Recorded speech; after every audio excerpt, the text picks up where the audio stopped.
What is up? Dude, what's going on, man? Not a lot of. How you doing? I'm tired, but I'm good. We're all tired. I just got off a night shift, so it's crazy. That's the worst. But it's the brought worst. It's like this whole month, though, I've only had 1 week where I've seen the sun because I had to work in it. And then the rest of it's just nights. Dude, I feel that same Like a way. vampire. Because it's like, so we get up, take the boys to school, Mm-hmm. and it's dark outside still. Yeah. Then me and Sarah go home, Yeah. and we go back to sleep. Heck yeah. And then we get up for work at like 10:30. Mm-hmm. We got to be here at 11. Yeah. And the only sun we get is that drive to work. Yeah, dude. And then we're in the back from 11 until the sun goes down again. Mm-hmm. Yep. And it sucks. Yeah. Could feel my vitamin D just seeping out of my body. Maybe that's what I need. I need some vitamin D. Yeah. That's right. But Vitamin D and K2. K2? Mm-hmm. Isn't that a bomb? No, that's C4. Oh, yeah. Okay. This is stupid. Dang. Dude, today's going to be awesome, man. Yeah. Killer stuff. We've got a couple of subjects, including one sent in by someone that has become a good friend. Sweet, man. I would love to hear it. Well, let's hear it then. Yeah. Welcome to the show.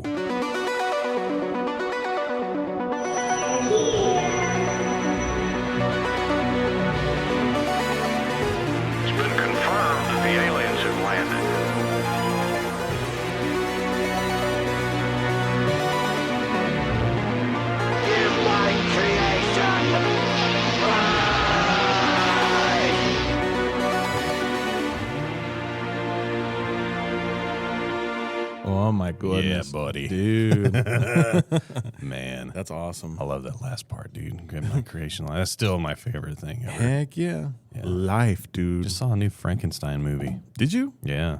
Guillermo del Toro's. Guillermo del Toro. Yeah, that's a pretty good one. That's awesome. It like gets all the emotions out there. Like Really? you want to cry for the monster. Yeah. I've never cried for a monster. Dude, no, you will cry for this guy. Because he can't die. And he's alone. And he's lonely. He can't die? He can't. Like, Really? he gets shot a bajillion times, spoiler alert. Like, if he's like, even if they take his head off, he can't? He can't die, dude. There's no way. What the heck? He's a monster. Man? Monsters are He's supposed really to strong. be able to go if you take their heads off. Nope. Not this guy. What about a zombie? Yeah, zombies do the same thing. What have you seen? Shoot them in the head, dude. Have you seen, what's that funny one?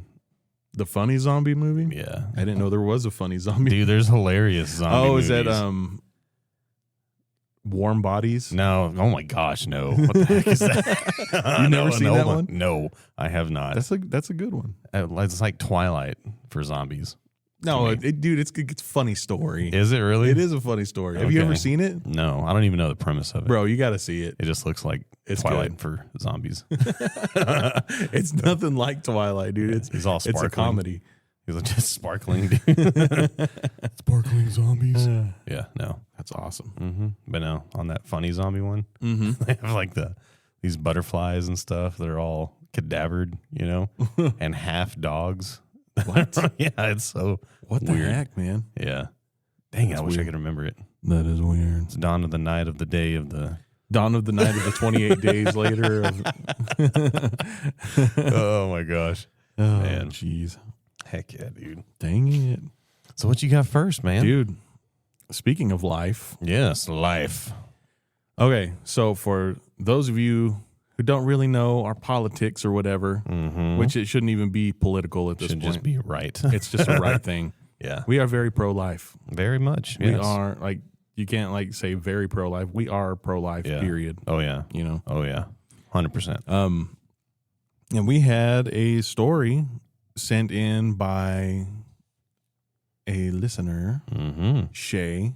What's up, Shay? Shay has been awesome. She's been very supportive Yes, she has. of not just the podcast, but I started going like live playing video games on TikTok, and she's been there.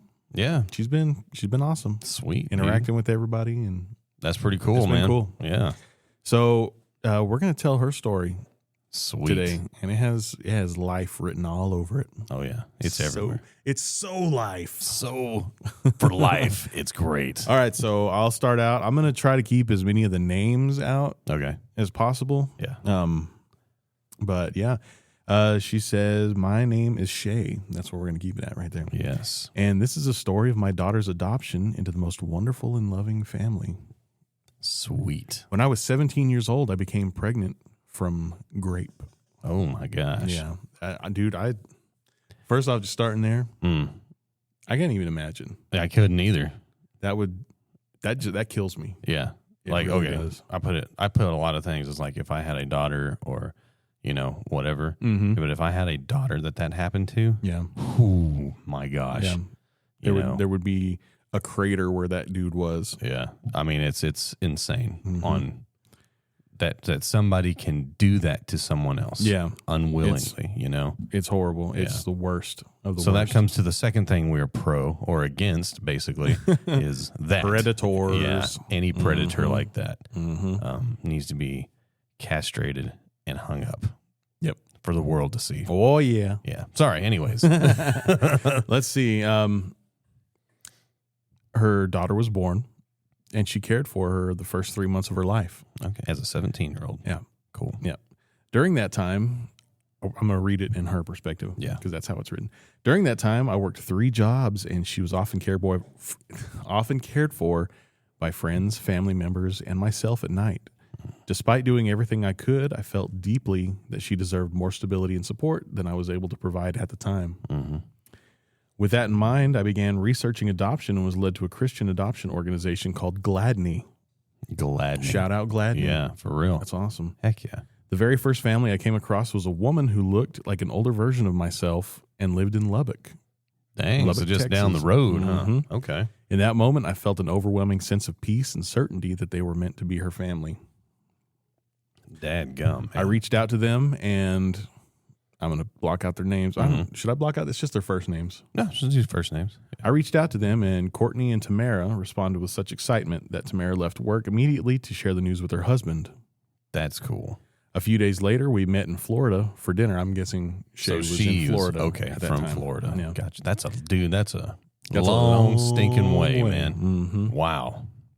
They shared a story about Courtney's father, who, while on his deathbed, had told them that he would one day have a redheaded child. Man. That they would have a redheaded child. Okay. I then shared my own story, and we instantly connected. From that moment, we all knew that this was meant to be. So a little prophesying That's going a on God from thing, a dude. deathbed. Yeah. Mm-hmm. Dude, That's man. a God thing right there. Golly. So everybody's believers in this scenario. Yeah. Okay. And that's all coming up right here. We spoke about our futures, our beliefs, and our values, and everything aligned with what I had prayed for. I asked God for a loving, Christian, conservative, church-going family for my daughter, and that is exactly what he provided, without any effort or searching on my part. Wow. Mhm. Dang, man. It felt as though they were placed directly into my life. They And were. I believe they Yeah. were. We talk a lot about supernatural things. Yeah.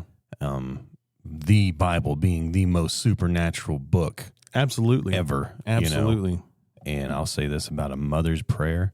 If you look up in the Bible about mother's prayers, Mm-hmm. they do not go unanswered, Oh, very Ever. true. Yeah. Mm-hmm. and it's a very powerful thing. Yeah. Yeah. And I Man. told her that that's, we talk a lot about the supernatural on here, Mhm. and I said that's probably one of the most supernatural stories we've had. Oh yeah. And effortless and Yeah. seamless, Mhm. That's the way the Man. Lord works, man. Golly, dude. Let's see. It says today we have chills. an open adoption. I moved to Odessa, just a few hours away, where I met my fiance. Dude. Together, we visit my daughter and her family regularly. I truly believe this is a beautiful story of how God brought us all together and faithfully watched over my daughter, ensuring she would always be safe and loved. If you have an email, that's just stuff. That's Dude, That's so that's cool. such a a lot of people who are in the praying thing, or Mhm. churchly or whatever. yeah, First off, I want to say good job that Yeah. you didn't, even under the most grotesque circumstances, do away with a baby. yeah. You Mm-hmm. you took it. You did what was 100% correct. That's right. You don't have, the Mhm. blood on your hands of a newborn or And not in just the that, womb, but she has a relationship Heck yeah, dude. with that baby today. Yeah. She's going to get to Yeah. see, birthdays and, Mhm. holidays She and has. live perfect harmony with her baby. You know, and I think she said it's been around 5 years now that she's been doing that, and that's amazing, dude. You know, and something that what people talk about nowadays as being an unwanted. Yeah, you know, how to feel unwanted. Yeah, man, I can't imagine that either. Yeah, I can't imagine looking at a baby and being like, I don't want you. Oh, I can't. That breaks my heart. Yeah, that makes me want to cry right now, dude. Yeah, man. Just looking at our babies, man. Yeah, it's like I love them so much. I do too. I'd do anything for them. Get you. I know. I'm a little sissy, dude. Big old cry baby. Yeah, for real, dude. I can't even keep it in, man. My eyes are just dry. Jeez. You have desert face. That's funny. Desert face. My name is Taser Face. Wait, I gotta find the effect for that. Ready? Yeah. Taser Face. Oh no, leave me alone. What was that from? Guardians of the Galaxy? I never saw it. You never saw it? No. There was a part in there where there was this bad dude, and he was like, you all know what I've done this day. You will remember my name, Taser Face. And everyone's like, Taser Face? Taser Face, wow. It's like Hatchet Face from Crybaby, the ugly chick. Dang, man. Oh, man. Gosh, man. That's so cool. I do love that story. That's one of my favorite ones, you know, because prayer gets answered. And it doesn't just get answered by one person. It gets answered by a lot of people. Just in that story alone. Yeah. Like, it's like God sent a vision to the girl's dad. Yeah. Oh, yeah. And was just like, that's it. And I'm guessing the baby's redheaded. Yeah. Yeah. So that's funny, you know? That's so cool. Our aunt is very redheaded. Oh yeah, super redhead. So we have a fondness for the redheaded people. Man, for the gingers of the world. For the gingers of the world, you're loved here. Yeah, we kind of got some gingerish stuff. Yep, right here in my beard. Right in the beard. I've got a very red beard with white columns in it now. Oh, because I'm getting old. And Joy's laughing at you. I know. Dang it. I've got some white columns. Just like two of them right here. I can't stand when like the dude's got facial hair and like there's this weird stripe that goes through it. And I'm like, it's just like off. You did that on purpose. But it's like terrible looking. It's like, just do the other side, Hogan. Oh, man. Hulk Hogan. Jeez. Dude, that's awesome. Yeah. Golly, man. Dang. Dude. Yeah. You got anything? Dude, I for real wanted to still talk about this because it's so dang good, you know? Everything from the I'm guessing it was an easy adoption. It seemed like it. To get done. She said it was just it was really smooth. Everything went great. It's like it was meant to be. Yeah. It wasn't like these people are putting kids in like a giant, giant room with a bunch of bunk beds. Looks like a military bunker, you know? And it's like, oh no, we got to fly across the country to go see this baby and make sure everything's going to be good, you know? Hey, I like it. You know, there is no unwanted babies at all. Yeah. If you're a mom or an expecting mother. There was a statistic that I read the other day that was like, everybody says like, oh, it is hard in America to adopt. Yeah. It is very hard. Like, it is unnecessarily hard. Yeah. And for certain people, like, oh, there's not that many families that want to adopt versus children to adopt in America. And that is a bald-faced lie. Yeah. They said something like there's 2 million families that are looking to adopt. Holy crap. And I don't know if that was the right number. Yeah. But it's like there is double the amount of families looking to adopt than there are children in the system to adopt in America. That's insanity. Yeah. You know, there's some adoption agencies that are charging tens of thousands of dollars to adopt. Because these people are desperate for babies, man. Because some people just can't have them. Yeah. And a mother has this, you know, it's not, oh, I want a dog and I want a baby and I want a necklace. It's not that. Women have got this longing in their soul to be a mom. You know, it's built in. Ever since they were little babies carrying around a baby doll, you know, they have had this want to be mothers. Yeah. And they need to be. It's naturally built in. It's the way God made them. Yeah, that is like one of the first commandments on the earth. Nurturers, dude. Yeah, dude. Nurturing. I know, golly, dude, just watching new moms in their natural habitat, staying up all night. He's saying this while looking directly at his wife. Yeah, staying up all night and doing what is necessary to keep that baby healthy and gaining weight and make them happy and sleep, you know? Dude, I couldn't do that. I can try. It's hard for dudes, man. Yeah. Our job is to make sure that she is getting everything that she needs. The wipes, the diapers, you make sure she's fed. You go fill her cup up. You make sure she's healthy. Make sure she's getting enough sleep. Yep. You help with that dang baby. You turn that Not TV dang baby. on. You help with that baby. But you mothers out there, you guys rock. Y'all are strong. Y'all are the strongest. Yeah. And we love y'all very much. Yep. And this story is about a rock and roll mom. Yep. Who in the most egregious scenarios took it upon herself to say, hey, no, we're going to do it the right way. Yep. Life. And I'm going to make sure of that. Yep. And she did. She did, absolutely. You're a rock star. 100%. You're awesome, Shay. Oh, yeah. Man. Oh, man. That is super cool, dude. I love it. It's such a good. I really do. Such a good start, man. It makes me want to go and shoot some stuff in the air, buddy. I don't know. Dang it, man. Dude, did y'all have fireworks popping off at y'all's house last night? We had people emptying 30-round magazines up until 3 o'clock in the morning. Oh, my gosh, dude. Yeah. When I first laid down to go to sleep last night, I just heard pop, pop, pop, pop, pop, pop, pop, pop. Like for a couple of hours, and I fell asleep. I had it didn't bother me. Yeah. You know, I was like, I woke up and I was so tired. Oh, for dude. some reason. Yeah. No, we heard the fireworks and, you know, pew, pew, and then we heard a I was like, what the crap, man? And there was like some people maybe a couple lanes away doing it, and then way down on the other side of the, you know, crap, I don't even know. It was a ways away. Yeah. And they were like dueling banjos with AKs or ARs. I don't know what the heck, man. Dude, they're just planting them freedom seeds. I guess so, dude. Planting them in the ground. Freedom seeds. Oh, it's funny. I love it. Jeez, man. Heck yeah. Dude, that's 20 minutes already, man. That's 20 minutes? That's 20 minutes. What in the world? Dang. Good news makes Good time news go by. Awesome. Yeah.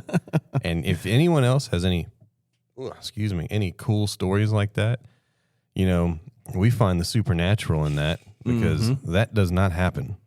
You know, and there's a lot of factors in there that it's like, okay, a prophecy, you may not look at it as a prophecy. Like some guy on his deathbed, it's like, no, that's a prophecy right there. Yep. You know, and so when it happens, you know for a fact that you need to listen. That's right. You know, it's like, okay, something is up here. It's like you're the closest, I believe, to the other side is when you're right there on your deathbed. Yeah, dude, for real. So listen, you know. Yep. And that's a cool part because there's so many stories, dude. Like we need to get into something like the people who work in hospice. And there's a lot of good stories there, man. They'll go in the room and the person's talking to their wife that's been dead for 20 years or talking to their mom, you know. And they say stuff like, "Oh, they came to get me." Yeah, just clear as, you know, anything like that, man. There was one that I saw a while back. There's a girl that does like reenactments of, like, because she was a hospice nurse. And she said she would go to this lady's house that was on hospice. Yeah. And she was bedridden. Okay. And there was one day she was at her house and the lady got up out of bed and went and started doing some dishes. Whoa. And she was like, "Oh, they're about to be here. I need to go and I need to do some dishes. We need to get cleaned up because we need to make dinner for them." Dude. And she was like, "Oh, gosh. Who are you talking about?" And she goes, "My husband. he's going to be here soon. Wow. And the next take, it was the nurse on the phone. And she was like, hey, you need to get over here soon because your mom's seeing your dad. And it said her dad's been gone for years. Jeez, man. And she said that 3 hours later, that lady had died. After being up and walking around. That is crazy. Yeah. Dude. It's insane. Man. Have you ever had anything like that? Dude, I've never been around somebody dying before. Wow. Okay. So we have been around somebody who has, and honestly, I'm kind of dreading it. Yeah, and it's it's the scenario type of thing because me and Joy pulled up on a nasty accident one time. You know, I mean, this dude was like his limbs were off. Okay, so he was just basically a torso, and then arms and legs to his knees and elbows is what it was, dude. Yeah, and in that time when the adrenaline's pumping, and you're looking at this disfigured human being, and you're just like, yeah, there's no way this guy is gonna make it. It's you just know, you know. Yeah. And then you can see it on their face, and but like, I don't know. For me, it was like that didn't really bother me all that much. Yeah. You know, I mean, it was like, okay, we're trying to save this guy, but it's kind of pointless because he is gone. You can tell in his face he's gone. And when we got him out, it was like a peacefulness, you know, there. And it was like, well, I think I can handle certain things now, you know, dude. And it's weird, man, being around like a violence like that, you know? Yeah. But I don't know how it is to be around somebody on their deathbed looking around. Yeah. That's got to be pretty crazy because I've never experienced that. Sarah has done that, but I don't know if she would want me to tell that story about it. But I do have a little story though. Okay. Another one. This was our grandma. Okay. Grandma Kay. And it was, I knew that she was sick. Yeah. Because I was riding my motorcycle, you know, twice a month over to Big Springs. Yeah. Gonna go visit her. And so I go 1 month, everything's fine, everything's cool, you know. Go home, come back the next month, and it's almost like she couldn't hardly talk. Yeah. She was like going like, you know, talking like this. And I was like, what is up, you know? And I call our mom, and I'm like, hey, you need to go to Big Springs now and see your mom because she's dying. And that was the exact words that I told her. Yeah. I was like, she's dying. She's passing away. And she's like, what? I said, yeah. You know, there's no coming back. Yeah. And she goes, I don't understand. I said, you need just go. I don't care what you just go. Anyways, you know, she ends up passing away. We don't really have a funeral. It's just some party that everyone's at her house. You know, kind of I didn't really like it. I think everybody needs a little bit of respect. Yeah. You know, during that time. You don't have to have people staring at your dead corpse or nothing.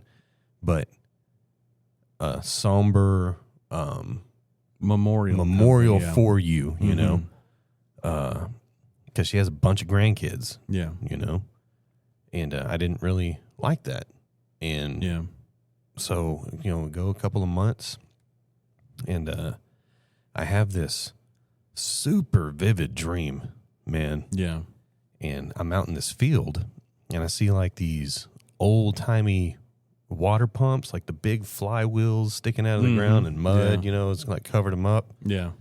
And there's this, it looks like hay grass or wheatgrass, you know, about waist high. And I'm looking, and in the distance, I see a woman standing out in the field. And I'm like, who in the world is that? Because it looked familiar in the face. Yeah.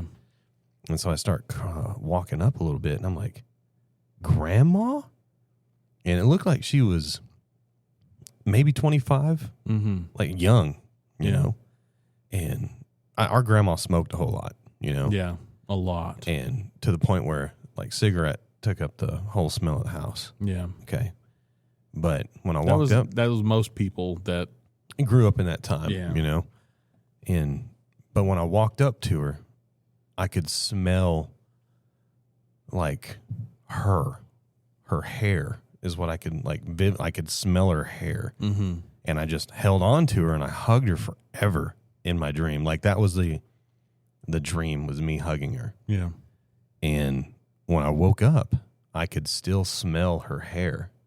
Man. You know, like, I was looking around trying to figure out if I was, you know, dreaming or, you know, like, I don't know what was happening, but I just remember her saying, everything's fine. I'm okay. Everything is okay. And I woke up and I could smell her, dude. Like, it was nuts. That really got to me. And then it was like, you know, did I see her? Did I, you know, have an encounter? And at that time, being how I was understanding the Bible, trying to figure it out, I was like, you know, a lot of preachers would tell you that was a demon getting in your skin, trying to understand, you know, getting in your head. Yeah, I don't believe that. Yeah, especially since the Bible uses, you know, it says that it uses dreams as a way to, like, for the Lord to show you something. Yeah, you know. Oh yeah, and He knew I was upset. Yeah, you know, He knew that I was upset with that, and you know, He gave me a certain dream, and I know a lot of preachers will tell you, die, you go to heaven. You die, you go to hell. What's your decision? You know, you give an ultimatum type of thing. Yeah. From what I'm reading, it's not exactly that. You die, you go to heaven or hell, but you're in a waiting position, sleeping, asleep, and I'm trying to rack my brain about how that would work. Yeah. You sleep, you dream. Yeah. Okay. There's a consciousness somewhere. Somewhere, dude. Yeah. Has to be. Yep. And I believe if you're a believer, I think I believe this. I'm still kind of looking up, you know, certain things. Yeah. If you're a believer, then you're asleep. Maybe your dreams, your consciousness comes up into a dream, and you can go to other dreams. Yeah. Kind of explains ghost appearances, ghostly things, you know? Some of them anyways. Yeah. Some of them are meant for fear and to scare you. Right. Which could be demonic, but I think... So you got to have a discerning mind. You got to have a certain thought about it, you know? Because if you're just chasing anything, which I used to go look for whatever, but I didn't know what would be demonic presence and what would be, right, you know, something that's not, something that's of light, of good, you know? And I think that dream was of goodness. Right. And, dude, man, but that really got me thinking different. That's very interesting because, you know, I have, in my notes right here, I have a, come on, Bible app. Good. Bible app, hurry up. Come on, biblical app. Just a couple of days ago, I saw a few things about, oh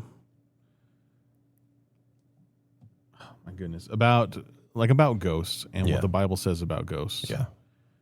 And it came to 1 Samuel 28, 7 through 20. So 1 Samuel 7, 28, or 1 Samuel, what the heck was it? 28, 7 through 20. Okay. Sorry, I have to get there, everybody. That's cool, yeah. 1 Samuel 28, 7 through 20. All right. So this has to do, it was in, this is when Saul was about to lose his kingship over Israel. Yeah. And it says, then Saul said to his servants, find for me a woman who is a medium so that I may go to her and inquire of her. And her servant said to him, Behold, there is a woman who's a medium in Endor. Endor. Sounds like Lord of the Rings Middle Earth going. Sorry. Dang, we're nerds. Then Saul disguised himself by putting on different clothes and went, he and 2 men with him. And they came to a woman by night, and he said, Consult the Spirit for me, please, and bring up for me the one whom I shall name for you. But the woman said to him, Behold, you know what Saul has done, that he has eliminated the mediums and the spiritists from the land. Why are you then setting a trap for my life to bring about my death? So Saul swore an oath to her by the Lord, saying, As the Lord lives, no punishment shall come upon you for this. Then the woman said, Whom shall I bring up for you? And she said, Bring up Samuel for me. Samuel was a prophet. Yeah. And, it's, he's saying, Bring up Samuel for me. And what Samuel says is crazy to me. It says, When the woman saw Samuel, she cried out with a loud voice, and the woman spoke to Saul, saying, Why have you deceived me? For you are Saul. But the king said to her, Do not be afraid, but what do you see? And the woman said to Saul, I see a divine being coming up from the earth. He said to her, How does he appear?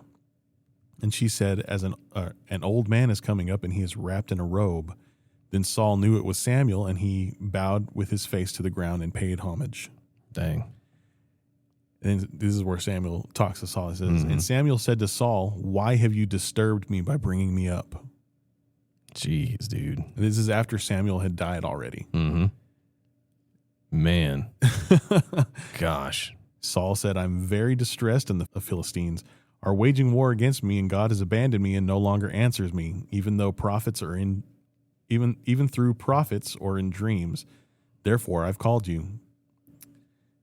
So that you may let me know what I should do. Samuel said, But why ask me, since the Lord has abandoned you and has become your enemy? Oh my gosh, dude. And the Lord has done just as he spoke through me, for the Lord has torn the kingdom from your hand and given it to your neighbor, to David. Dang, dude. And it's just, that's like, it's like your dream. Yeah. Oh, yeah. It's like, in your dreams, like that's this was Saul consulting a medium, yeah. Oh yeah. And it's saying they were able to bring that spirit to earth. Yeah, I guess is what it's saying. They wouldn't have Torah rules about necromancy if there wasn't necromancy. That's true. Okay, that's true. So that's not like someone pretending that they're going out and raising dead. Yeah. They are doing it. That's why this stuff is so real. Yeah. It's so real. And it's so it's so prevalent. Gosh, dang, man. That's a big deal. Yeah. And that brings up another thing is like, why do you think there's so many ghost sightings of people from the early or the late early 1900s? Because there was a plethora of mediums. It was such a big deal. That the occult coming in at that time, that was like the mixing of religions kind of thing. Yeah. Because religious people, quote unquote, would go to mediums. Yep. And mix that stuff. Yeah. They would. They would have seances. Yeah. It was almost like, you have your preacher and then you have some dude like Aleister Crowley, which if y'all haven't looked him up, I would do it with very much caution, but he was, said he was the most wickedest man alive. Yeah. Okay. And he believed in some crazy stuff, but necromancy was among that stuff. Right. Loch Ness. He lived on Lake Loch Ness. And then you have Nessie monster that everyone sees. Yeah. Supposedly Loch Ness is haunted and all that stuff. And he did, I think, supposedly one of his most crazy spells for whatever god he was worshiping at that time. Yeah. At that cabin that he had.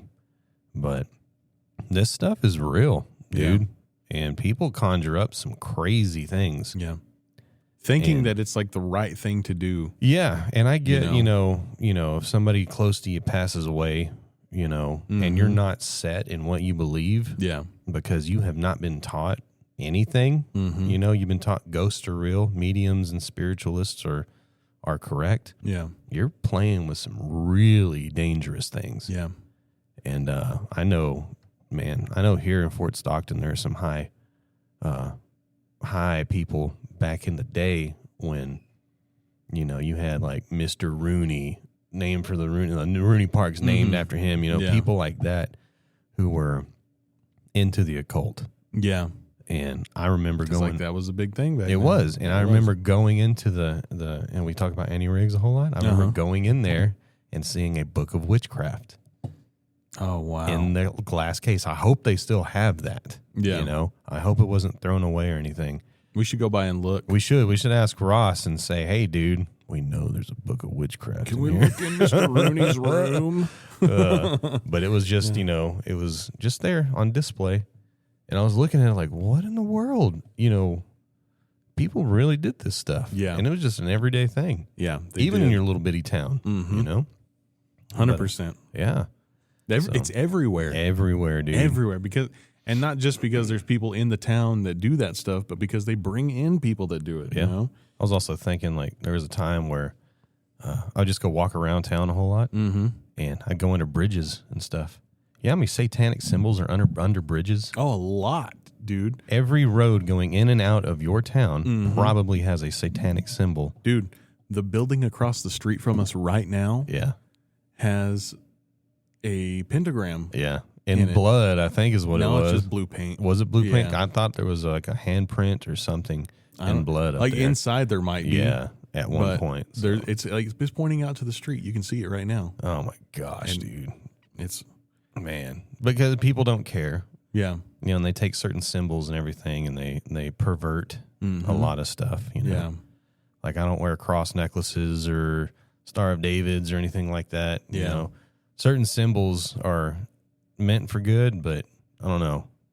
I like the menorah because that's an actual symbol that the Bible used. For sure. But man, just anything, dude. Anything you can think of, someone has perverted it. Yeah. So, but, and used it for evil. Right. But yeah, every road going in and out of your town probably has a satanic symbol on it. Yeah. So everybody coming in your town has crossed over some kind of demonic realm, whether demonic they want representation. Yeah. Whatever if they, believe it or not, For sure. There's always some dumb kid out there doing it. So I got to look up this other verse that I have on that too. I like this stuff because isn't that crazy? It starts to get into the nitty gritty of what you believe, Let's see. It challenges your mind. That's Matthew 14:22. Okay. Matthew 14:22. Yeah. It's when Jesus walks on water. Okay. Whenever they did that, the disciples got in the boat and they were sailing across the. Wasn't it Galilee? It was Galilee. Yeah. All right, let me go ahead and just read it. Yeah. Immediately afterward, he compelled the disciples to get into the boat and go ahead of him to the other side, while he sent the crowds away. After he had sent the crowds away, he went up to the mountain by himself to pray. And when it was evening, he was there alone. But the boat was already a long distance from the land, battered by the waves, for the wind was contrary. And in the fourth watch of the night, he came to them walking on the sea. When the disciples saw him walking on the sea, they were terrified and said, "It is a ghost." And they cried out in fear. But immediately Jesus spoke to them, saying, "Take courage, it is I. Do not be afraid." There could be a ghost there. These but are it's the not. guys that are the closest oh my gosh. to Yeshua. Yeah. They are the closest to him. Man. And they're freaking out because they think there's a ghost approaching them. Yeah. How many times had something like this happen, Mm-hmm. Yeah. And it'd been a ghost. And been exactly. There's another thing also, like, you have Nephilim or the spirits from back then, Nephilim. Yeah. And when the flood happened, it killed their bodies. Right. But it didn't kill their perverted spirit because their spirits are human angel spirit. Yeah. It wasn't supposed to be kind of an everlasting thing. Mm-hmm. Okay. Which is why hell has to be made in order to bound them. Yeah. Okay. Wow. Yeah. Think about that. You can't kill that spirit. Yeah. Nothing can kill that spirit. I'm pretty sure God could if he wanted to snap his fingers and do it. Yeah. But man, he's all about spirits. He knows them. Yeah. He created everything. Man, and the deeper you get into it, it's like it blows your mind. Like you have to really kind of tune out a bunch of what other people say and read it for yourself, because you'll have like straight up Southern Baptist Convention, we don't believe in no ghosts type of thing. If you're seeing this stuff, you are going to hell and drinking beers with the devil, Gotta drink some beers with the devil. Gee, that's funny. But You're gonna go smoke the devil's lettuce oh my gosh, with the devil himself. He's gonna be smoking it with you. But that's what they think, and there's no wiggle room with these people. Yeah, I'm not talking about all of them, because I'm pretty sure there's some that aren't just straight up so strict that they don't listen. Mm-hmm. But if the disciples think they saw a ghost after being with the Messiah for so long, and he was like, "Hey guys, calm down. It's not a ghost. It's me. It's me." And he didn't freak out on them. Yeah. He's probably like, "Y'all are stupid. Y'all know I'm coming." You guys, you idiots. I mean, whenever you read a bunch of this stuff, he was very funny. Yeah. He was very much like, "Okay, time to stop being an idiot." And this is what we're doing. And they're like, "Oh." I see stuff from like that show, from the show The Chosen. Mm-hmm. And they're like, there was one scene where it was like the leper came up to him. Mm-hmm. It was like, "I know that if you say it, I will be healed, Yeah. And if you're willing for me to be healed, I will be healed." Mm-hmm. And Jesus was like, "I am willing." Mm-hmm. And the guy healed, right there in front of him. Yeah. And he looks behind him and he goes, "Who has a fresh tunic?" And he looking at the disciples, and their jaws are just agape. And they all start reaching for it. And he's like, "Just one of you, So he gets the tunic and he puts it on him. And he's like, "Green is definitely your color." Yeah. Dude, that's like, whenever you read it, that's how he was. He was very, upbeat. Yeah. And very much like your friend. Yeah. Back then, Mm-hmm. He wasn't some stoner hippie like, "Oh yeah, dude, peace and doves and flowers for everybody." Or like the representation where he's like floating amongst the crowd with a beam some of high light and behind mighty. him. Yeah. And he's like doing the cross sign. Yeah. with the burning heart on Yeah, his dude. shirt. No. That was, that's he was a guy like us, and he had to have had a sense of humor. Yep. He wasn't super strict. I mean, strict in what he believed, but not as in like, he knew "You're going to hell and smoking the devil." He none of he that knew stuff. we were human, and he knew what we needed to hear and how we needed to hear it. And when you understand also that you are God's baby, that you are, You're his like child. this, like what we were talking about on the story today, tying it all together. Oh man, you're his baby. He wants the absolute best for you. Yep, and he wants to be with you. He doesn't want you to suffer. He doesn't want it that. He wants you to know the truth. Yeah.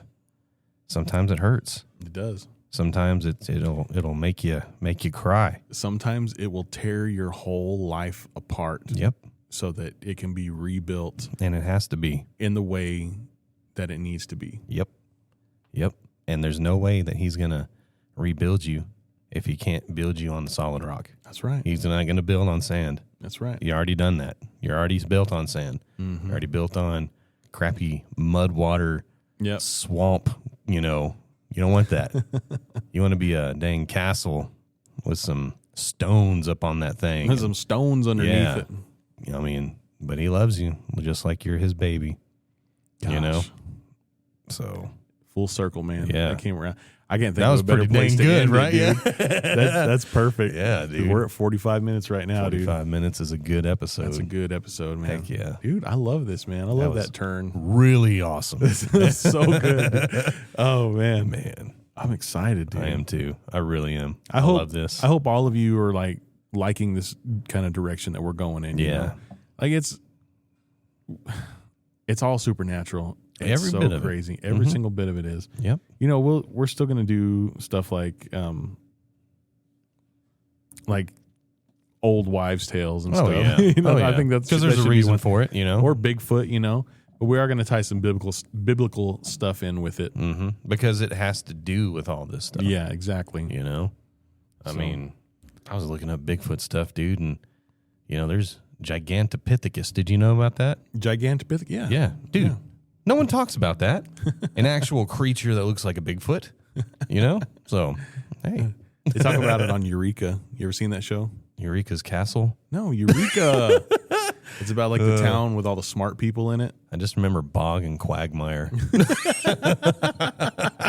Freaking Bog and Quagmire. Eureka's Castle. Dude, that's so old, man. Dude. You had to be born in the 80s to know that. No, but in Eureka, in the television show, there's a guy. Do you remember Honey, We Shrunk the Kids? Yeah. You remember the neighbor? That was it's like the giant jerk. Yeah. It's in there. Mm-hmm. He's in Eureka as a dog catcher, but he's really like he's a scientist that's like all about animals, and his big thing is cryptids. Really? And so he's like, the main character is like, we're out here hunting Bigfoot, and he goes, stop calling him that. It's Gigantopithecus. Oh my gosh, dude. Okay. All right. So hey, they're giving some goods to Gigantopithecus. Dude, you need to check out that show. It's I might pretty have cool. to watch it. Yeah. It's an awesome show. Better than Stranger Things. Yeah, it's way better. Way better. And it doesn't give you anxiety for watching it. Right. Golly, that crap. Man. Just felt my nerves melting. Yep. Gone. I have no nerves anymore. Well, dude, Yeah. that's an awesome episode right there, man. I love it. I really do. That's great. Sweet. I think we should take it there, man. Well, let's end it, man. And we're going to go live on TikTok. Yes, we are. Sweet. Guys, we love y'all so much. Thank you Very for much. listening. Yeah. We'll be back soon. We love y'all. Goodbye. Bye.